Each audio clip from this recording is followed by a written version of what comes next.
Welcome. I'm Shannon Gibson, and I'm the Dean of the David B. O'Malley College of Business, and I am thrilled to be continuing our ongoing series of conversations with executives and leaders from the aviation industry. Today's guest, Sergio Aguirre, President and COO of Gogo Aviation, is our honored person and has 30 plus years of experience in aviation, I think. Something like that. And we're really excited to have him here. Gogo Aviation, if you're not familiar, is the world's largest provider of broadband connectivity within the business aviation circle. And he brings with him wealth of experience going from the Air Force to Gulfstream to all kinds of fun things after that. And we're going to let him share as we go. Joining me in the interview is Mr. Roger Smeltzer. Roger is a retired executive from Textron Aviation. He proudly serves as a member of our business leadership board, and he was among our first cadre of executives and residents for the College of Business as well. So thrilled to have Roger here. So I'm just going to launch right into the question, Sergio, and we'll see where we end up. All right. So I'm a huge believer in the fact that the best careers grow from a culmination of different types of leadership and learning experiences. Typically, they're best when they come across diverse organizations and multiple leadership positions. I also believe that the best leaders have to put to work that mix of time and talent that they've acquired through the years and be able to utilize it accordingly. So the question is, talk to us about your first leadership position and what were the challenges and what were your biggest takeaways? Well, first, I agree with your definition in terms of all these things coming together to make a good leader. But I always like to start off with the difference between management and leadership. Management tends to be a position. Leadership is more a style that doesn't matter what your title is in a company. Anybody can be a leader in a company and an organization. So I would say that, leadership is management you can teach. Leadership you can coach, but you can't necessarily. It's a little bit harder. It's a little bit harder. There's a lot of personal things, but I mean, from my perspective, what I liked about your definition is that as I think through my career working at Gulfstream, well, first I was in the Air Force, and that is a very large organization and that has its own ways. So an individual sometimes feels very limited in your ability to influence that, but the reality is that even in the Department of Defense, the Air Force, something like that, individuals do have the ability to influence their surroundings and how you approach your work. And so that is the beginning of leadership, is your attitude. But then going to Gulfstream in a large corporate organization, or at least the largest I had been at, you deal with how do you influence people, not manipulate them, influence them. Motivate them and influence them, and without a title, because there's so many jobs out there that you don't have a title. Product managers, program managers. A lot of organizations have a matrix and they're not the boss, but yet they're accountable and responsible for making something happen. So they can't order somebody to do something. They have to influence them. That's leadership. And so working at Gulfstream showed me a lot of that, whether I was working on the floor as an MP mechanic or working in more of a account management role. But then I'd say where I really flourished cross-functionally and got a lot of experience was going to work for startups. Because at a startup, there is no real, the company doesn't have job descriptions that you fit into. The company writes your job description or doesn't even write it down. You start doing a job based on your skills. And so what happens is that if somebody needs to do a FedEx run, you do the FedEx run. If somebody needs to do a packaging, shipping and receiving package, you do that. If somebody needs to sweep the floor, you sweep the floor. And so you end up doing jobs that you would not do at a large company, like at a Boeing or at an Airbus. You end up you help out any part that needs help. So as you acquire all of these, when you get into leadership roles within a company, as long as you don't forget what you've learned and you use those, I think it's the most effective. I love your definitions. Thank you. All right, so you've had multiple leadership positions. Mhm. Which was your favorite and why? Well, it occurred to me after discussion last night that it I I I've always said that when I worked at Gulfstream was my favorite job. But as I reflected more and more on that, I think one of the reasons why I think back so fondly at Gulfstream is because I was close to the aircraft. I was working on the aircraft, and I have to say that as much as I love the other parts and other places, other jobs I've done, they were they were away from the aircraft. It wasn't ground zero anymore. So Gulfstream, my job at Gulfstream holds a special place because that was the last time I was actually working on the aircraft versus providing avionics, communications, and other entertainment systems. So Gulfstream. Everyone at Embry-Riddle understands that. Being close to the aircraft makes difference. All right, so now you serve as president and chief operating officer of a technology-centered organization for all practical purposes. And you have to bring together all from the past that we've talked about. Yeah. I want you to speak specifically, though, to how sustainability is important to everyone's job and also why safety is. I always go back to those two things. Yeah. Because we're in aviation. Sustainability for Gogo, the reality is if you look at Gogo and you look at our footprint, we really don't have an issue with environmental issues. So we don't, but that doesn't mean we're not affected right now by the issues going on with sustainability and the importance that it has for our industry, because our industry is under attack right now. Last year, we had an aircraft in Switzerland, and we were at a trade show, and there was demonstrators that came on and chained themselves to our aircraft. We had 10 people chained to the landing gear and they were protesting the use of aviation fuels and our carbon footprint as an industry. So even though Gogo has a very small carbon footprint as an industry, we're under attack. And so me personally, I'm very active in it. And I recognize that as an industry, not only do we have to do a better job communicating our position, but we also have to change things.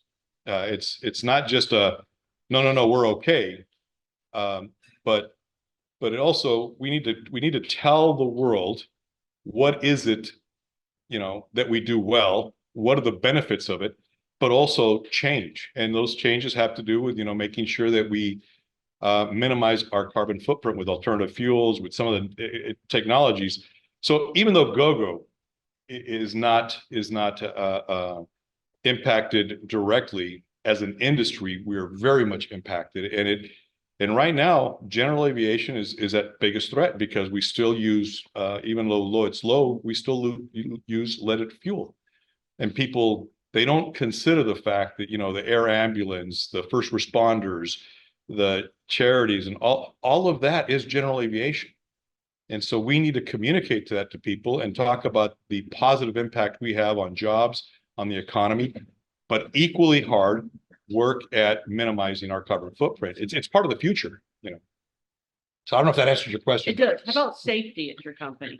So, it's interesting because we about 2 years ago, we hired somebody. We had an outside consultant, and I said, what most people don't know about Gogo is that in addition to our aviation side, we also deploy and manage a network.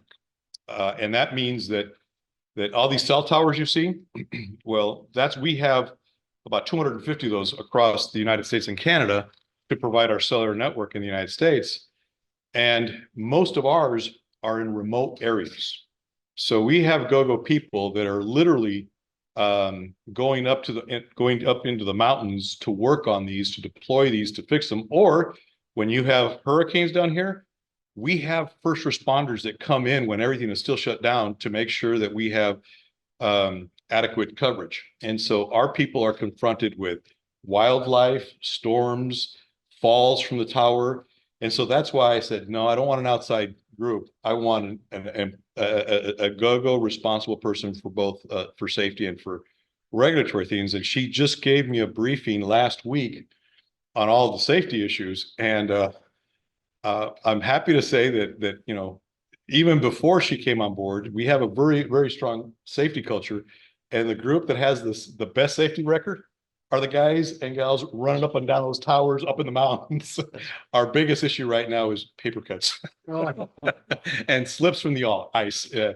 And so, but it's something we take very seriously, you know, but luckily we haven't had any very serious events. That's amazing. Our field service engineers and technicians, they do they're out on the aircraft. They're helping flight departments and OEMs troubleshoot, and they're working on the aircraft. So there's a high degree of emphasis there around you know, being safe around an aircraft. It's not I'm probably not the only person that's banged my head on the trailing edge of the flap, but it's a real risk. Yeah. Roger, you have some questions for Sergio? I sure do, and thank you, Deacon Gibson. I really appreciate you having me here today. Sergio, it's such a pleasure to have you with us here today. Your mission at Gogo is to create breakthrough innovations that help people in the air stay fully connected to their work, life, and entertainment on the ground.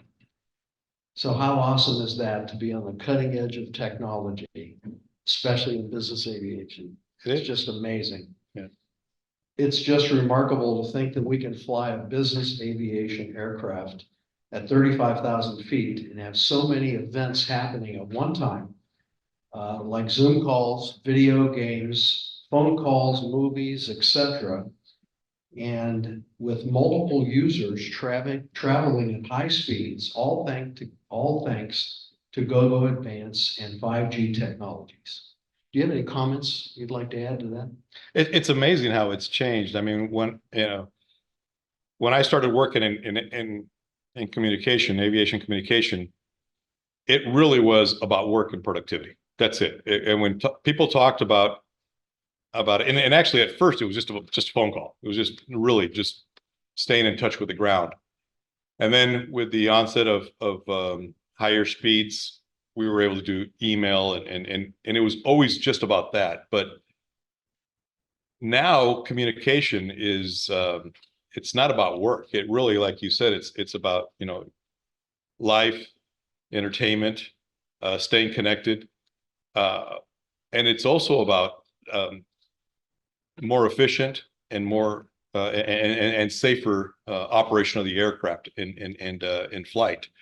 Much of the communications that we do now also in terms of providing the flight crews with advisory type data and information, especially in the older aircraft, they can get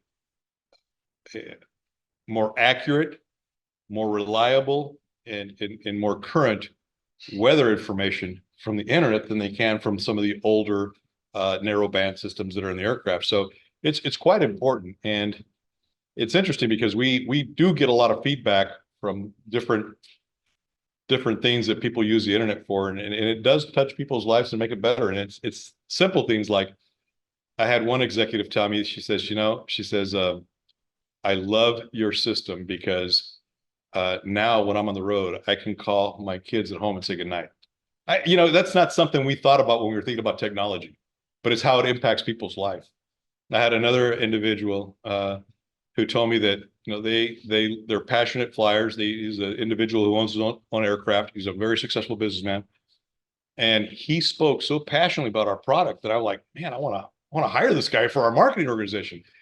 But he described it in terms of as a businessman, as an entrepreneur, he has to fly all over the Western United States, and the last thing he wants to do when he gets home on Friday night is catch up on email and get on phone calls to end off the week. And he goes, having a communication system on board the aircraft allows him, by the time he gets home, he's done. He's with the family. So it not only does it have an entertainment and work environment, but there's a really big benefit to your quality of life and to the safety of operation of the aircraft, which I'm very proud of.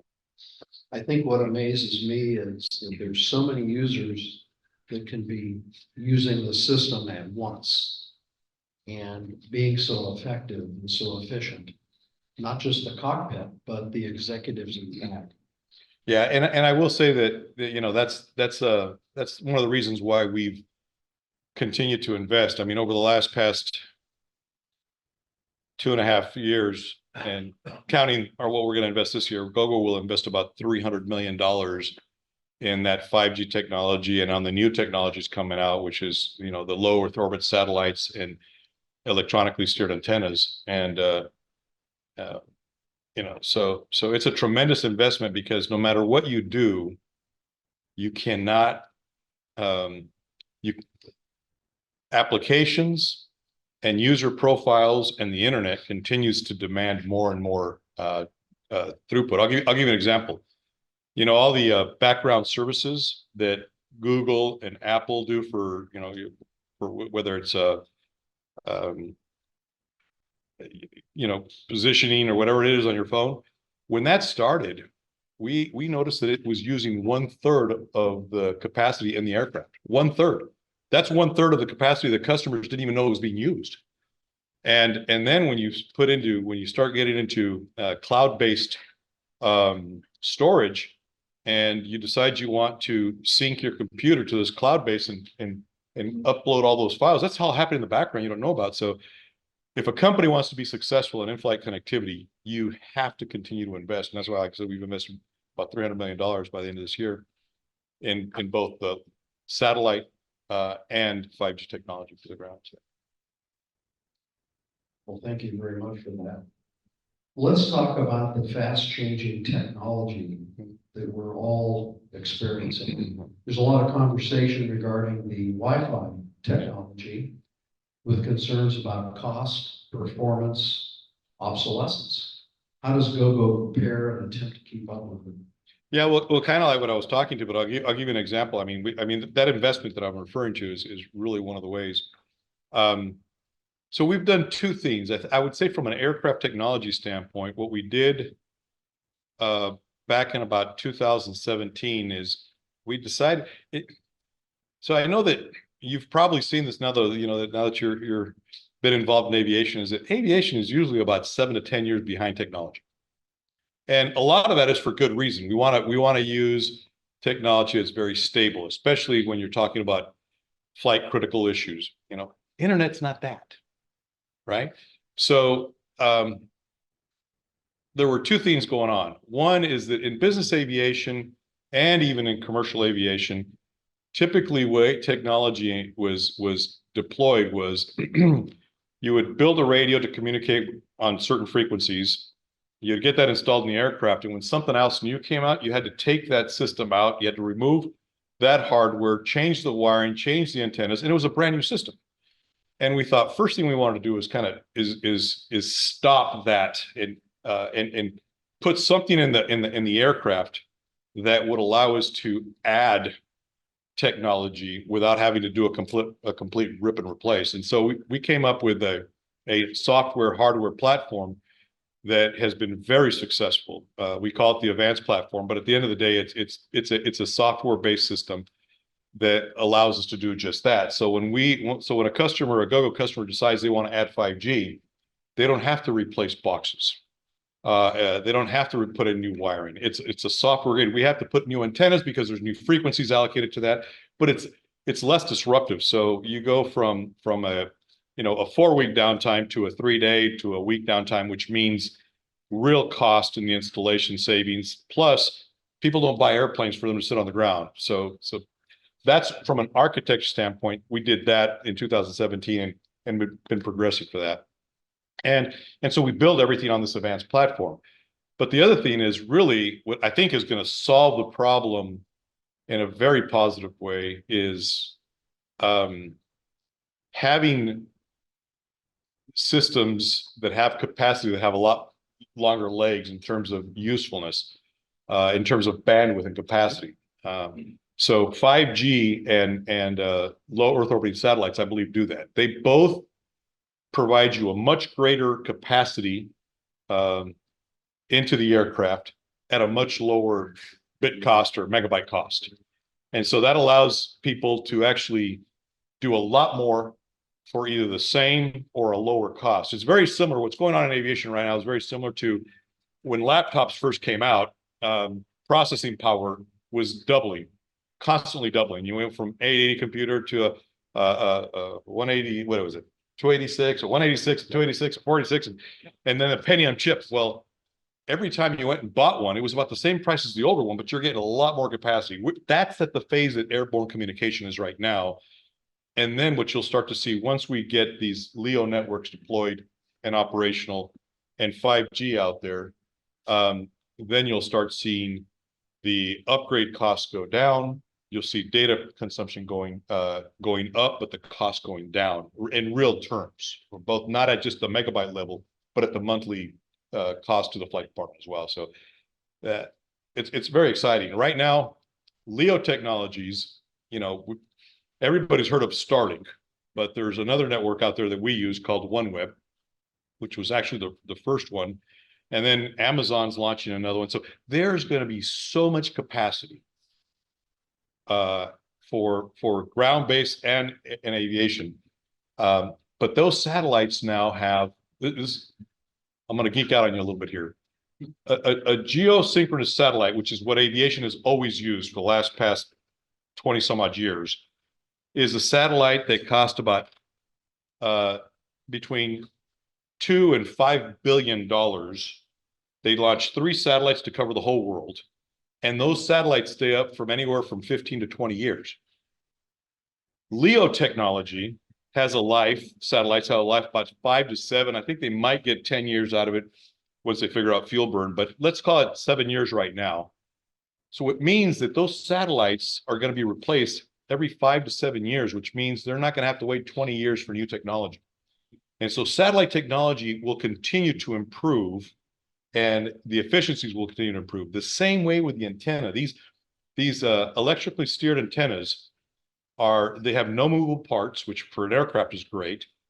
They've existed for a long time, but really the military was the only user of this technology because it's very high or very expensive, very heavy, and very high power consumption. The technology has broken through, and now they have systems that we can afford to put on a corporate business jet. But that technology is relatively new too. So between the evolution in satellite technology with his new LEOs and the electronically steered antenna, those technologies will change. The advanced platform doesn't change. We just add new software to take advantage of the new RF modulation. Sorry, I'll stop there. It's getting really easy and good. Yeah, sorry. Allows you to maintain your growth and obsolescence. Yeah, and the customers are happier because their system is continually improving without them having to put the aircraft out for maintenance or new certifications. Yes, very important. So we're on the verge of that. Good. Good. Well, I was very fortunate to work with you while I was in Textron Beechcraft and NetJets, and at that time you served at Gulfstream Aerospace, and then Airshow and Secureplane, and had many key roles in those business segments. How did they prepare you for the position of President COO at Gogo? Well, it's funny because I tell people that I'm accountable for everything, but responsible for nothing. And which goes back to that point of leadership and being able to influence people. When you have a team of people that are really subject matter experts in supply chain and finance, in marketing, in engineering, you need to listen to them. But having worked at all those different places and done everything from fuel tank inspections, return aircraft service, calibrate altimeters like I was talking to you about last night, on the business side, dealing with customers and account manager, dealing with introduction of new technology and understanding the impact to your schedules with certification. You get all of this and you get all of this knowledge, and it allows you to understand what those subject matter experts are telling you, maybe not to the level that they have it, right? But you have a good rounded understanding of the complete operations from shipping and receiving all the way to warranty and everything that happens in the middle. And so when you take all that experience and you use it wisely, then you gain your team's trust. But the other thing that it does is that there's certain things that only experience and time give you. I'll call it, it's referred to as wisdom or knowledge or, or battle scars. But sometimes, it gives you enough confidence to look at a subject matter expert, and though you may have done it different, if it was you yield to them because you have confidence and you know enough about what they're doing that you trust what they're doing. And so it really does help day to day. And then again, I like messing with the certification people because I did that for a while. So they don't expect the president of the company to know anything about certification. And I start throwing out a par here and par there and reg here and reg there. And all of a sudden they're like, how come he knows that? So that's the fun part of it. But yeah, it's all very beneficial if you use it right. Yeah. So surrounding yourself with good people helps. Oh, that is the, in terms of not as an individual, but in terms of an organization, that is the most important thing you can do. I tell people, Gogo, Embry-Riddle, Gulfstream, Boeing, those are a piece of paper. What makes a company and gives a company a personality and a culture is the people. And so you have to start with a good team. Yeah, it's the most important thing. Yeah. So how do you feel the Air Force prepared you for your career in business aviation? I think the Air Force did a couple things for me. First of all, I was, like most people that joined the military, I was pretty young. So it was a rite to passage, to adulthood, if you will, for me. But I think that one of the things that it helped instill in me was a work ethic. It was a work ethic, a structure. Not always having to, sometimes you're asked to do things that you don't understand why, and you just have to do them. And when you're younger, that's not always easy. You want to understand why. And sometimes there's not time to explain why, you just have to do it. And so I think I would say work ethic, respect for the chain of command. I'm a big advocate for the chain of command, which is not the same as hierarchy, but communication is for me, the chain of command is all about communication and respecting people's rights and duties and responsibilities. You can't hold somebody accountable if you don't let them make the decision, and I think the military taught me a lot of that. Good point. Yeah. So how do you believe the FAA A&P helps you experience your career? How do you feel it helped you grow in your career? Well, I mean, first it was for me, it was just a really good basis for understanding all the systems around the airplane. What I love about the A&P, and this is if you talk to people from other parts of the world where they have different systems, they view this as maybe a weak link in our system. And what I mean by that is that an A&P, if you think about what an A&P is authorized to do, so by my first job was I was a sheet metal guy, structure guy. So big hammer, rivets, a lot of banging, working on stuff like that. But an A&P mechanic needs to know structures, needs to be able to work on hydraulic systems, electrical systems, avionics, communication. That's a lot. That's a lot. And from a career standpoint, I would encourage everybody to get an A&P license, no matter what you're doing, because it's the one area which teaches you the entire aircraft. It teaches you in the entire aircraft. So when you're talking to a pilot, or when you're out in the field working, there are, you know, specialties, right? And thank God, because you probably don't really want me doing too many altimeter calibrations. But yet theoretically, I was approved to sign them off, right? But to me, so it's just the general understanding of the aircraft. It is the best overall. And then from there, then you need to really go into specialize so that you don't hurt somebody. Absolutely. That's what you're saying. Yeah, it's good. Yeah. So where do you see Gogo in 5, 10, say 15 years from now? So I'll tell you something interesting about aviation, business aviation in particular. So worldwide, by 2030, there will be 40,000 business aircraft flying worldwide. 75 to 80% of those operate in and out of North America. Today in North America, we have about, depending on whether you include turboprops or not, about let's call it 25,000.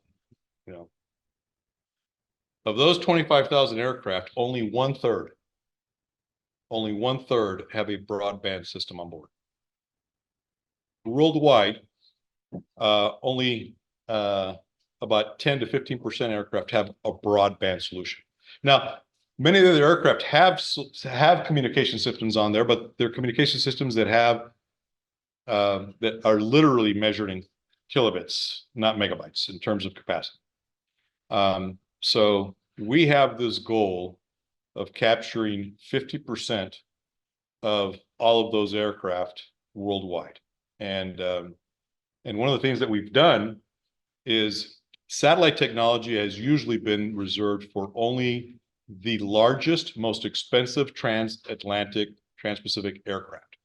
A communication system, a broadband system on those aircraft historically cost about $1 million to install, and in the area between $10,000 to $40,000 a month for internet connectivity. And what Gogo has done successfully from the very beginning, from when we started 30 years ago, is taking a situation like that and breaking the model 100%, breaking the technology and the economic model. Most people know Gogo because of our air-to-ground system. Our satellite system, which we refer to as Galileo, what we did is we worked with two very well-known companies. One is OneWeb, who has a satellite constellation of low Earth orbit satellites, and the other one is Hughes Electronics.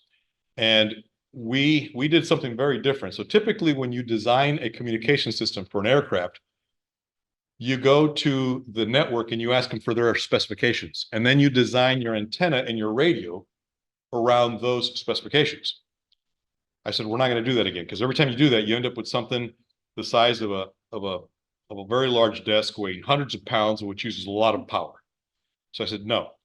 I said, I want to target an antenna that I know has been successfully installed on every single business jet. And so we found a form factor. It's called an intermediate gain antenna. Textron installs them on everything from CJ1 on up. And so there's no size limitation. I said, so this is the size of antenna. We need to design an antenna that will work on this constellation. And so we went to them and we said, we want to work with you on this. And they said, no, it's not big enough. And I go, well, this is the key. This is the key. And then we found Hughes. And so what we did is we designed, Hughes really is the key in that that ESA technology, that electronically steered array antenna. So we sat down with them and Hughes, and we all jointly worked on how do we build an antenna this size. And the reality is that Hughes changed some of their technology. OneWeb changed their architecture to accommodate our antenna. And so now we have an antenna that we'll be certifying this year that will fit on any size business jet. Our cost, which is still going to sound ridiculous to you, we are selling that antenna, or we'll be selling that antenna for about $170,000. So installed, you're going to be talking about $300,000, but compare that to $1 million. And then our maximum monthly fee is going to be about 10,000 for unlimited, and most flight departments will pay probably in the area of 5,000. And so from $40,000 to $10,000 for unlimited, with normal people using 5,000 to 10,000. So you know, so we're going to be able to install it on any aircraft around the world. That's why we think we're going to get there. And by 2030, 50% of that unused population worldwide, it will have a Gogo system, whether it's 5G or satellite, depending on where they're at. Yeah. So sorry, he wishes he wouldn't ask that question now. No, it's a great lesson in scalability, That's awesome. right? Well- Business students love scale. They love scope. And so this is awesome. Have you ever seen that series, the Men Who Built America? Yes. About Rockwell, about Carnegie, about next time you watch that, you ask yourself, what did any of those individuals invent? It was not one thing. Ford didn't invent the car. He mass produced it. Yeah, every one of those people, that's what they did. They figured out how to mass produce something at scale that already existed. So not that I'm at the part of them, but to your point on scalability. Yeah. Well, I'm going to drag the conversation back now Sure. No, go right ahead. and ask you some things more specific to the students. Okay. I love these conversations because I come away knowing more about aviation and aerospace every time we have one of them. But these are college students sitting in the room or online watching us right now. Mhm. What was the most valuable thing you learned when you went to college?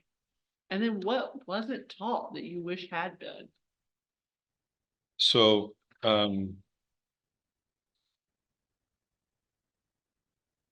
so in aviation, I consider aviation to be kind of like one of those professions where what we do really does matter on lives. So to me, you have to be proficient at what you're doing because safety is involved.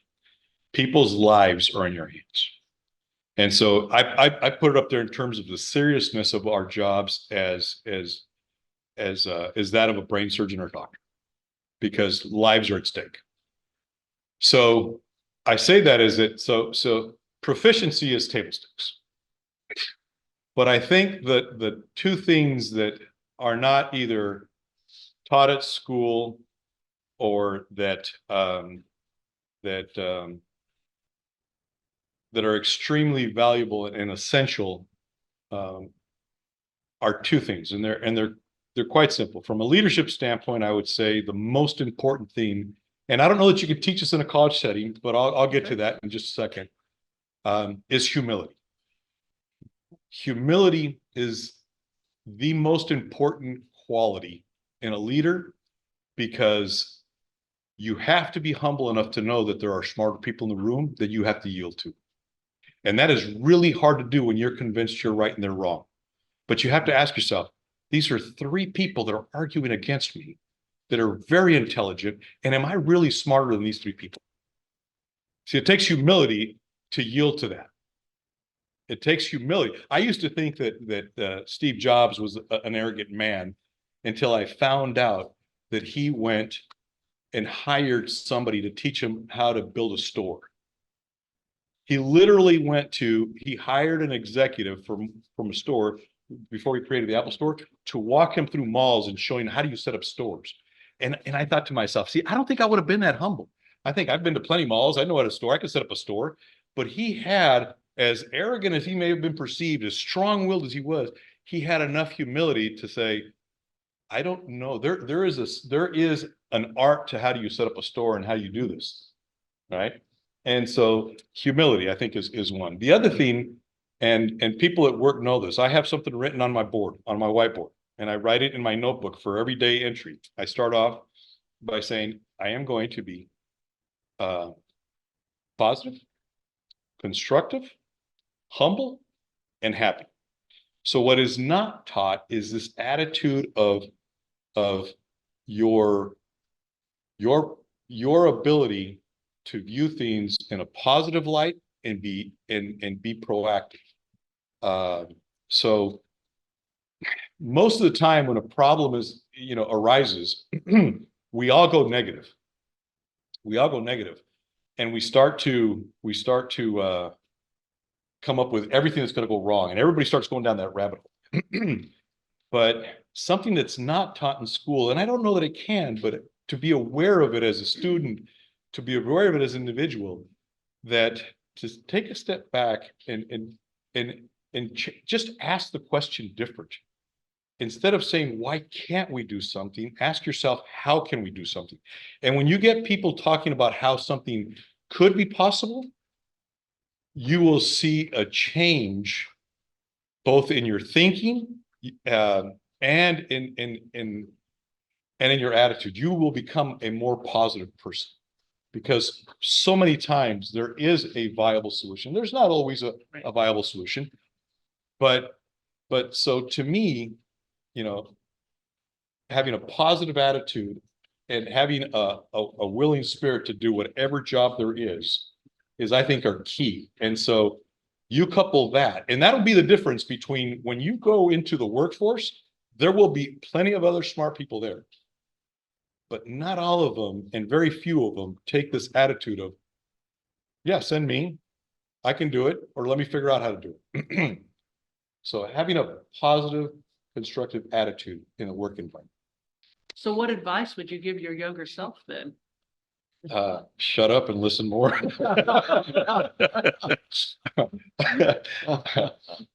Fair enough. All right, so I like to get a little more into the person. Mhm. We were at dinner last night, and I always ask, tell me your story. How did you get here? What do you like? Mhm. So this is more the fun questions, then end on something a little more serious for the students. If you could have any talent or skill that you don't have, and by the way, he's an avid surfer, he probably won't pick that up, what would it be and why? I would love to play a musical instrument. I so admire people that play musical instruments, and I forced all my kids to do it.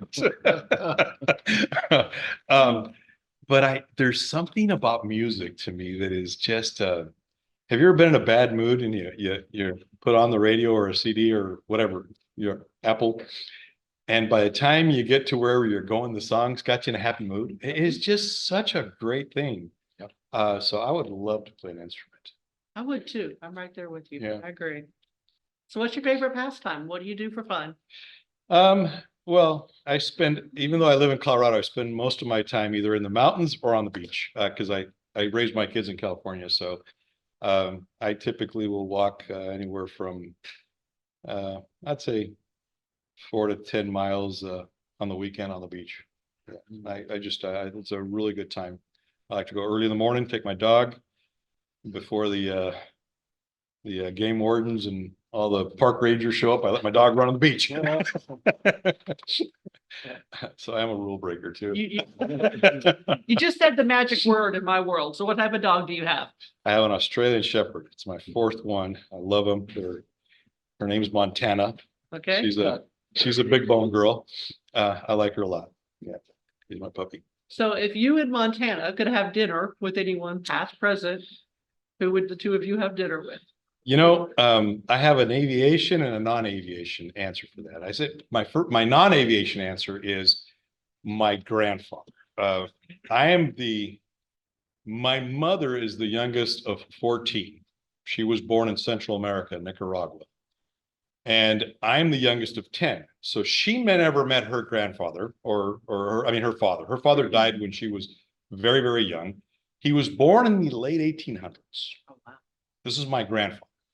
He was an English gentleman who decided to go to Nicaragua, which is not everybody's first place on the map, but this is at the turn of the century, and I'm talking the 1900s, turn of the century, to go start a coffee farm in a place called Matagalpa, which is not even that well known today, let alone then. And so I would love to figure out what the hell was going through his mind. How do you go? And I don't know where he was from England, but he was from England, and he went down there and started a coffee farm. And that's where, he ended up marrying a local girl. And those are my grandparents. And so I would love to just kind of figure out what was his story. Was he running from the law? I don't know. Chasing. But that's my non-aviation one. From an aviation one, I've always loved the underdogs and in everything. And so And I have a great admiration for people who have always been told no and never accepted no. And so, you know, when I think about, you know, some of the pioneers in aviation, that were told that they couldn't fly because they were a woman or because they weren't white. So Betty Coleman, you know, Got it. yeah, tremendous. Or I mean, people like that. So I think somebody like Betty Coleman, and then I always get the other Betty's name wrong. She was a local girl from here, Betty Skelton. Yeah, anybody? Skelton. What I like about her, she was in the 50s. She used to fly. She won the U.S. Acrobatics Awards 3 years in a row in the 40s. She always flew barefooted. And when she couldn't do that anymore, she had kind of done everything she wanted to do in aviation. She came from an aviation family. Her family had FBOs here. Then she decided to get into car racing. Because she was a woman, they wouldn't allow her to race. But because of her acrobatic experience, and she was a very well-known personality, she used to drive cars barefooted too. I don't know what the barefoot, and she would do it in like what's Leave It to Beaver's mom's name? June. She would do it in June dresses. And June dresses. And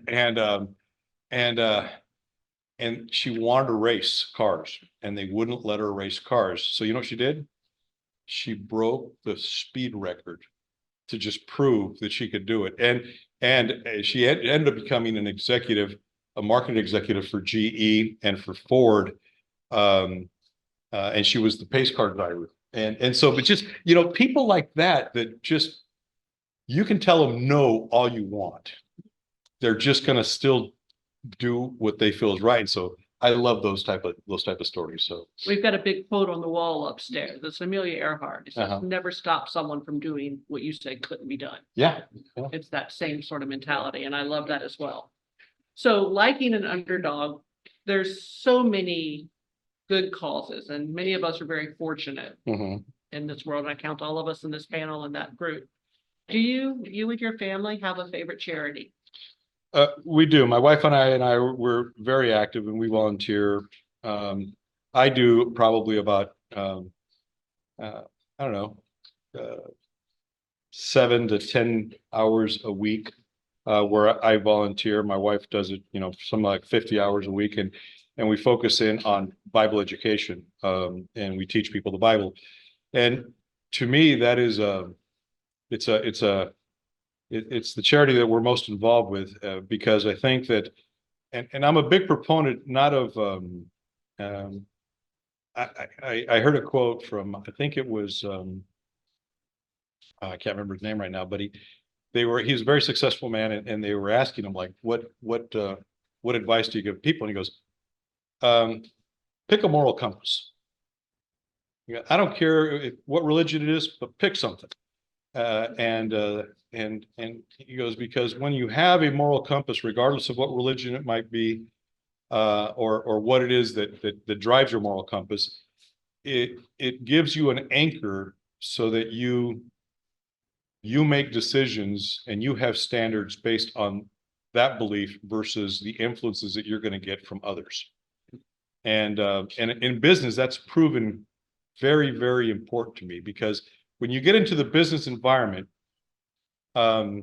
you have to make decisions, and sometimes there's pressure to make a commercial decision, or in an aircraft standpoint, not to ground that aircraft. And you have to have a very strong moral compass before you were confronted with that decision. And I feel that for me personally, it's my belief in a God, and so that's what I do.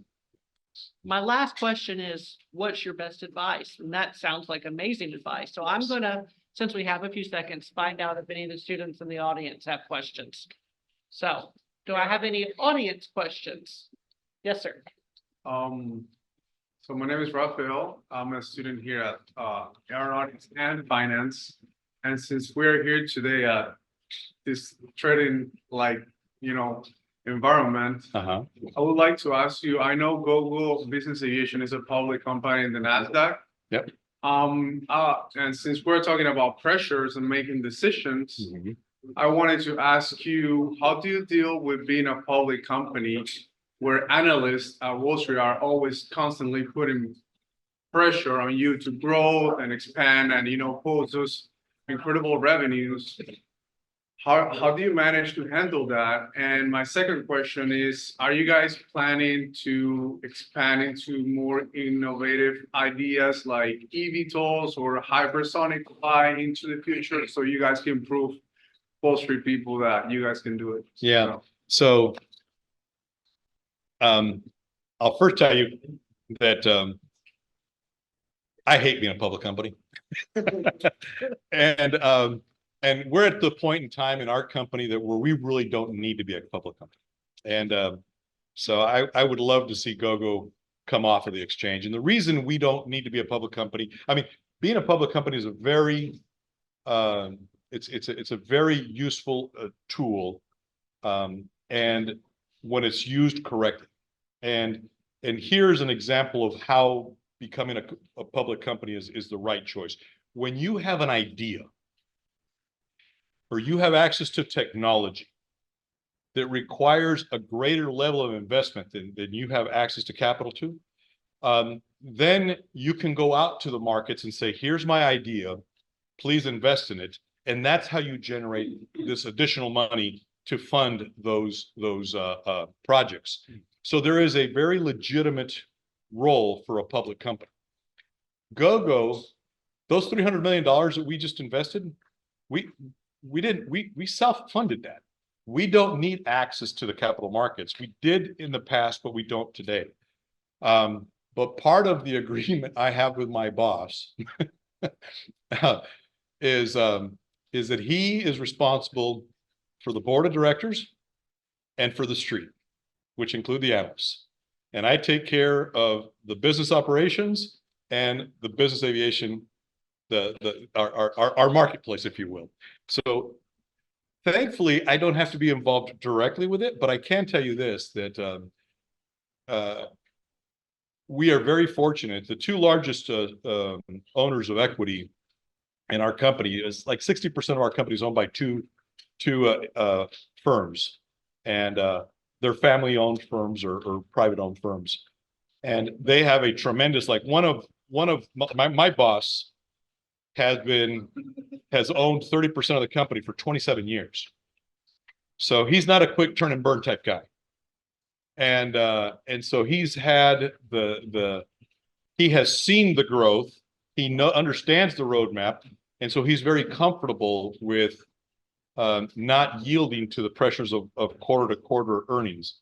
And the other entity that owns 30% of the company is they have multiple holdings in business aviation, so they understand business aviations, and they too are very comfortable and convinced about our growth path.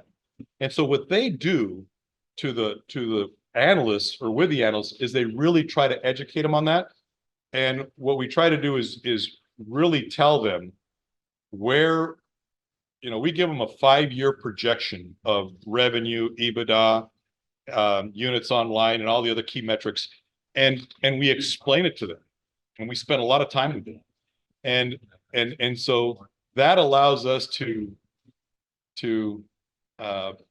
weather those quarter to quarter issues, if you will. But you have to be very deliberate about educating the analysts so that they understand where you're going and why you're doing it. So no surprises. I loved the fact that you remind all of us that even the president has a boss. You shared a really good story with me at dinner last night about something you learned in terms of working up, managing up. Yes. Will you share it with the audience? Sure. I was working at Gulfstream, and one day my boss, the general manager, calls me into his office and he goes, "Hey, I understand we had an issue with this aircraft and that you took care of it. You did X, Y, and Z." And I go, "Yeah." And he says, "Well, why didn't you tell me about it?" And I was a little offended, like, "What do you mean, why didn't I tell you about it?" It's because it's my job. I'm gonna come ask you how to do my job. I didn't say that part, but I just said, it's my job, right? But in my mind, that's what I was thinking. And he goes, no, and he goes, and that's why you're really good at your job, because you do it and you do a good job and you just handle things. He goes, but I would like to ask you for a favor. He goes, anytime you're making a decision that can get me fired, would you please tell me about it? So I've used that now to this day, that yes, we have a level of independence. You're expected to do your job. But if the decision you're getting ready to make can get your boss fired, you better tell them. I think it's a pretty good rule. I It's a like pretty that good one. rule. I remember that. Do we have any other questions? Okay, it's obviously class changing time. We see everybody moving around. We did it. So I will give you the final word. Roger and I are so thankful to have you here. It's been enlightening. I've enjoyed your visit. I hope you've enjoyed seeing Embry-Riddle's campus. But if you want to leave one parting bit of advice or recommendation or how to go forth and be as successful as you've been, what would you say to students? Well, I would just say congratulations on your career choice. I think that aviation is a phenomenal industry. I once made a mistake of thinking I was going to get out of this industry. I was flying back from Europe and I had two connections to get all the way to the West Coast. And in both connections, walking through the airport, I ran across people that I had worked with in the industry that were long lost friends. I have friends all around the world. And when I mean all around the world, I mean all around the world. I don't think there's a country I can't go to where I won't be invited to somebody's home for dinner. It is a tremendously beautiful and impactful industry. And regretfully, there are very few, there's not enough of you. We need more people coming into this industry. So congratulations. I'm very happy. Stay to it.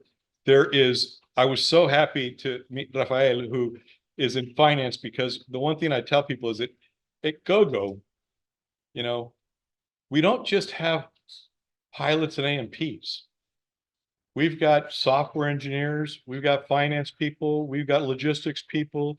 We have it takes everybody. Now, the one thing that is true is that eventually they all develop or started working there because they have a passion for aviation. Aviation is not just about flying and fixing airplanes. There is so much to do in it, both on the commercial side, account management. So it's a great career. Encourage all your friends to take a look at it. So Thank you, Sergio. Thank you, Sergio, for being here. Thank you for your insight and best wishes. thank you for inviting me. Everyone,